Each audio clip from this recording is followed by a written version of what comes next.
Suatu hari nanti saya akan berhijab semula.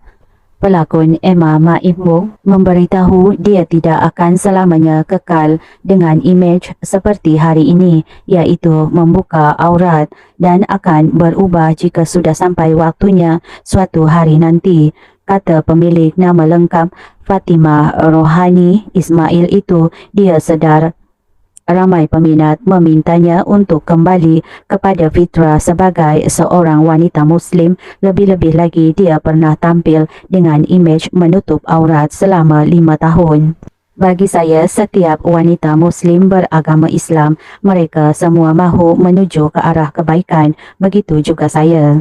Tiada siapa yang mahu berbuat jahat akan selamanya kekal dengan imej sebegitu, katanya kepada Cosmo Online. Bagaimanapun, selebriti berusia 30 tahun itu berkata bukan mudah untuk seseorang berubah, lebih-lebih lagi bagi mereka yang hidup dikelilingi dengan masyarakat yang suka menjatuhkan hukum. Bercakap lebih lanjut, Emma memberitahu suatu hari nanti dirinya pasti akan kembali menutup aurat seiring dengan peningkatan usia kerana dia tidak mahu selama-lamanya kekal dengan imej seperti sekarang. Saya pernah pakai tudung, insya-Allah suatu hari nanti mesti saya akan ke arah itu semula. Bila tiba masanya, saya akan pakai hijab. Saya tidak akan selamanya sebegini sehingga ketua. Saya pun mahu ke arah kebaikan kerana saya bukannya makin muda, jelasnya. Ketika disoal tentang perasaan suaminya, Muhammad Shazli Azhar, yang turut terkait apabila dituduh netizen tidak pandai mendidik isteri, Emma mengakui suaminya ada terasa hati. Bagaimanapun, dia namun menasihati suaminya supaya tidak melayan omahan tersebut. Suami saya pun manusia biasa. Bila dengar orang kata dirinya tidak pandai ajar isteri, sudah tentu dia terasa. Orang lain yang mendengar pun rasa seperti kasar sangat teguran sebegitu.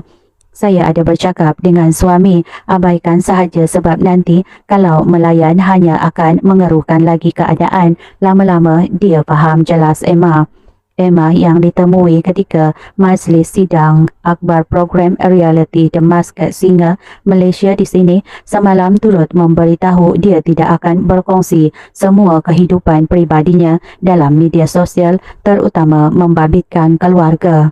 Kata pelakon Nus Yus berkiblat cinta itu, apa yang ditayangkan dalam Instagram adalah kehidupannya sebagai seorang selebriti bernama Emma Maimbong, bukan realiti dirinya sebagai Fatimah. Nama Instagram saya pun Emma Maimbong, bukan nama dalam surat beranak. Jadi biarlah saya tunjuk, inilah kehidupan seorang Emma Maimbong sebagai seorang selebriti. Sebagai Emma Maimbong tidak ramai yang suka saya, jadi suami pun tahu dia berkahwin dengan diri saya yang sebenar, Fatimah, katanya.